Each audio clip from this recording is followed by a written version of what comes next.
bridge! Dive! Dive! Abort! Abort! She won't dog down. Chain's caught in the knife edge. What you just saw was a dramatic and somewhat accurate depiction of what can happen when a dive is aborted on a submarine. But did you know space shuttles can also abort their launches? Mike Mullane and I talk about that in this video. 3, 2, 1, 0. Now we've got a shutdown. No liftoff. The engines have shut down. 7, 6, 5. We have main engine start. We have a cutoff.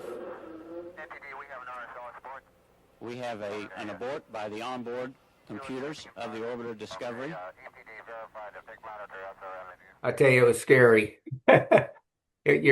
We had practiced. Well, let me explain what it's all about. You start the liquid engines 6 seconds early. The computers do 6 seconds early, so they can be checked by computers and shut off if there's a problem. Whereas when you get to T0 and the hold down bolts blow and the solid rocket boosters ignite, there's no going back at that point.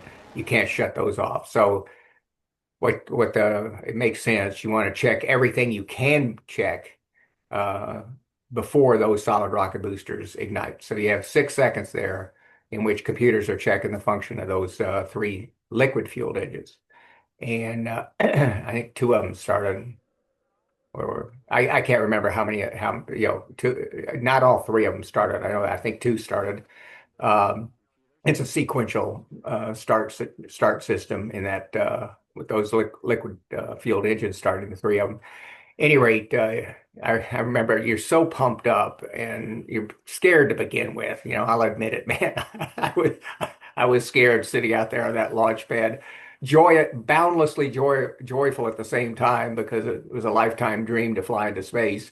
But when you get down to those final seconds, 8, 7, 6, and by the way, nobody's counting those down in our headset. We're just watching. We get a call 10 seconds, and then you're just watching the digits on the countdown clock tick off. But you get down to T-minus 6 seconds, and you get this heavy rumble in the cockpit because you got 1.5 million pounds of thrust coming to life and being held there by these bolts on the pad. And so this thing is rumbling away, and you're thinking, well, whatever happens, I'm going now.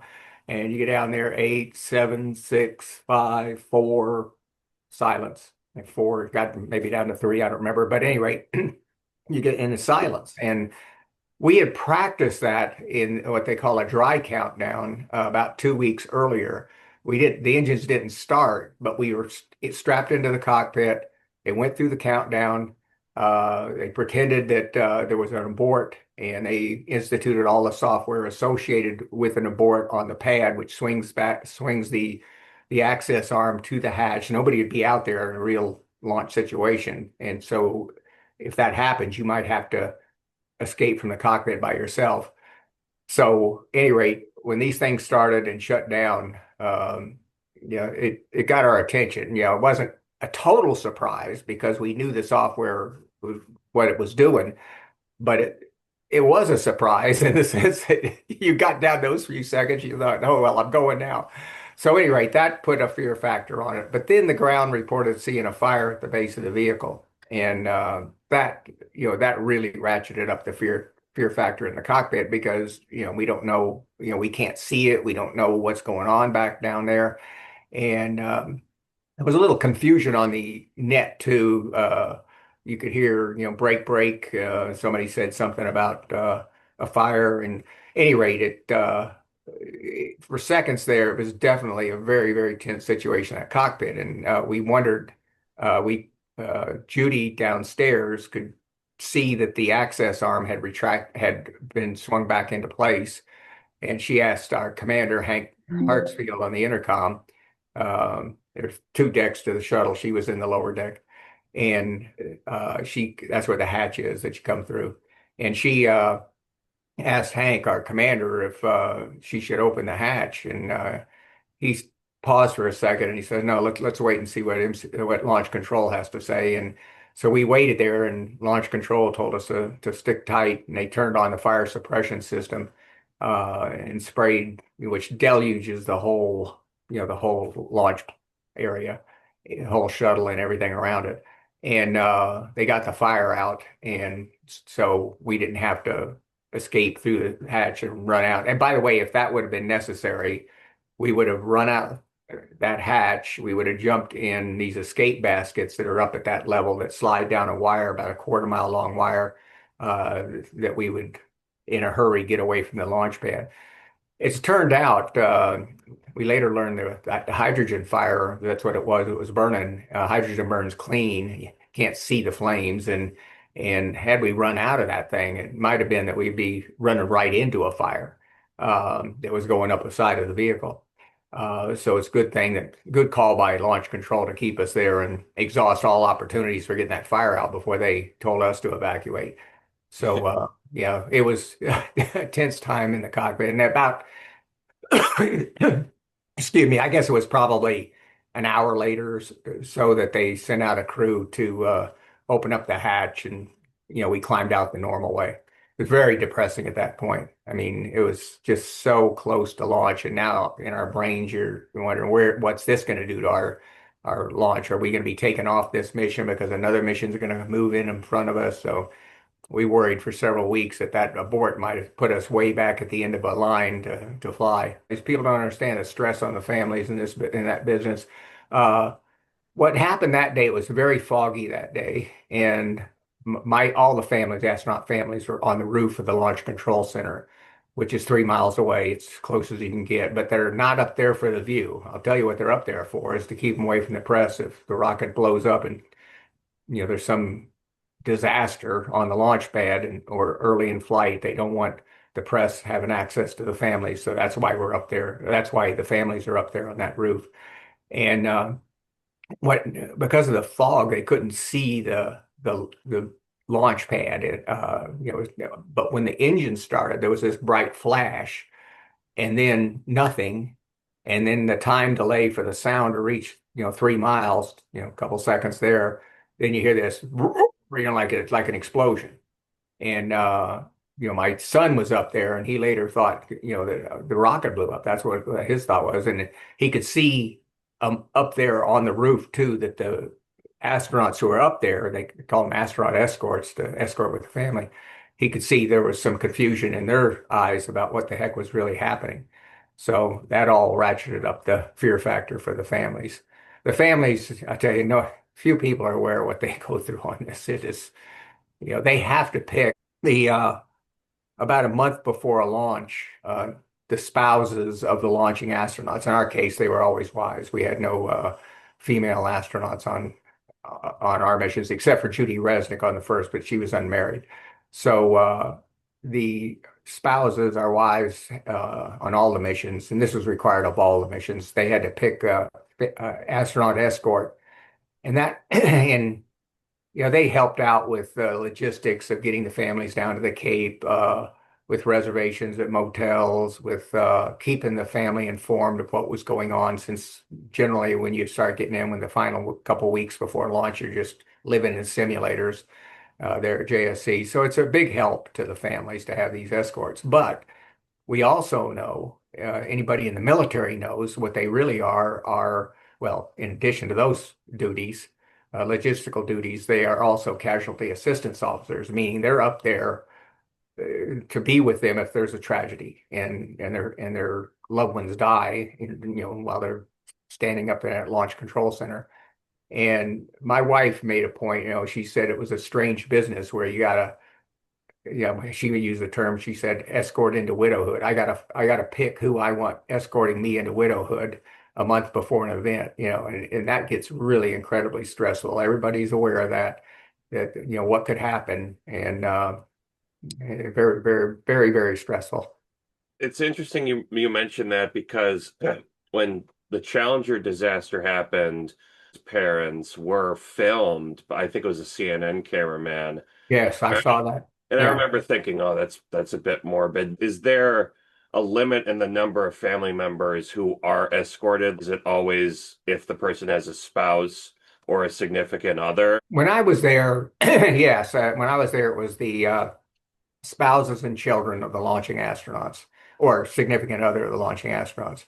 Uh, I think after Challenger, though, they established another viewing area away from the launch control area. That's where the families, Krista's families, mother and father were sitting there, which has easy access to the press. They're right there next to them. So after that, they established a separate viewing area for the extended family so that they aren't going to have a camera shoved in their face.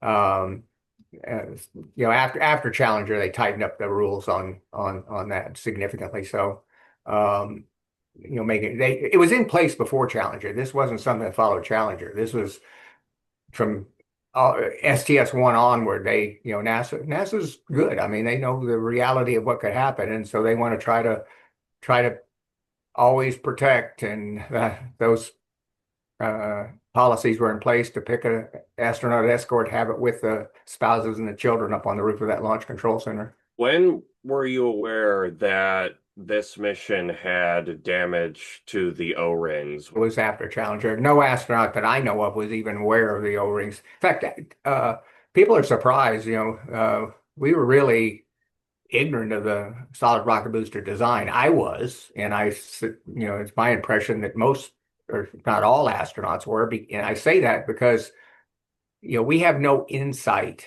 into the performance of the boosters. I should say the only insight we have is a message that would flash on the computers when the chamber pressure, when those boosters ignite, they burn at about 950 psi. And they had a flashing message on our computers when that pressure in those tubes dropped to less than 25 psi. So that was an indication to us in the cockpit that the boosters were going to separate in just a couple seconds, or a second or whatever. So it gave you a warning a couple seconds before these boosters separate. That was the only insight we had into their performance, nothing else. And so we have so many other systems in the shuttle that we had to know in depth, because we do have interaction with those systems. We have hydraulic, electric, environmental control, the computers, all of these systems, and thousands of switches and circuit breakers. So we spend our time learning about the systems where we can actually see how they're performing, and we have actions to take if they're not performing correctly. Boosters, you don't have that. So we just basically ignored them. To us, they were big rockets, skyrockets, and they had to work, and there was nothing we could do to change that. And we had great faith in them too. I mean, it wasn't, we felt they were pretty simple. It was always the liquid fueled engines is what we worried about. With all these turbo pumps spinning at these hellish RPMs and temperatures and the engines and the complexity of it, we always worried about a failure of the liquid fueled engines, not the solid rocket boosters. So before Challenger, the information on the O-rings was pretty close held. Reading the Challenge or the Rogers Commission report, it was pretty close held at Marshall Space Flight Center, which had the oversight of the boosters. So the O-ring problems were, the Marshall was aware of what was going on there. But there were some communication failures that did not get that information to a lot of people outside of Marshall Space Flight Center. That was a conclusion by the Rogers Commission. And so, yeah, I don't know any astronaut was aware of any problems with the O-rings. Only after that we went back and looked at how our missions performed pre-Challenger to see if we were one of the 12 that had an O-ring anomaly. And my flight there on the maiden flight of Discovery, did have O-ring anomalies. I interviewed James Buckley because he actually was technically the first astronaut to have some submarine experience to go into space. And I was interviewing him about that. And he... Hold on, just a second. Buckley? Jim Yes. Buckley? Yeah, He was a submariner? he was in the Marine Corps and he went to the Naval Academy. And what they would do is, can't remember the term for it, but they would basically have sections during their semester where they could shadow certain sections of the Navy. Oh, And really? Okay. and that's what he did for, I think, about a month and a half on this old, very, very old and somewhat decrepit diesel submarine. It was the USS Threadfin. And he told me that he worried a little bit because after they went below 200 feet, it started leaking. And he's like, is anyone going to do anything? And I said, no, no, no, that's normal. 200, that's just our warning sign that we're at 200 feet. We won't go any deeper than that. And he's like, okay. Yeah, yeah. Don't you call that a leak? That reminds me of a time I had a tour of a coal mine and I was, down, I don't know, about 2,000 feet underground and I heard this loud thunk and I could see dust coming from the ceiling in my little miner lamp. I was just there as an observer. And I said, what was that? And the guy said, oh, it's just the mine settling. And I looked at him and said, isn't that called a cave-in? Same thing in a sub. Yeah, so he is not a qualified submariner, but he had submarine experience in that regard. And I asked him because he was on 51C, which had very, very bad O-ring. Right, yeah. And I just asked him, I said, I gotta ask you, when they told you, what were your thoughts? And he paused for a second and he said, I just wish they would have told me about it at the time. We weren't told anything, similar to what you said. Yeah. Yeah, no, yeah. I'm not sure a lot of people are aware of it there at Johnson. And yeah, that's one of those things that incredibly tragic, that ultimately resulted in Challenger, but there were so many early warning signs that thing was the O-ring design was not functioning properly. The first launch attempt was June 26, where the engine shut down, and it was August 28th that we ultimately launched. I think that's right, August 28th. Here we see Discovery on the launch pad out there. Everybody talks about how things move so fast in the space program. In our case, it took 2 months to get from T-minus 4 seconds to T0. We have a go for main engine start. 6. We have main engine start. 3, 2, 1. We have FLD ignition and we have liftoff. Liftoff of mission 41-D, the first flight of the orbital Discovery when the shuttle has cleared the tower.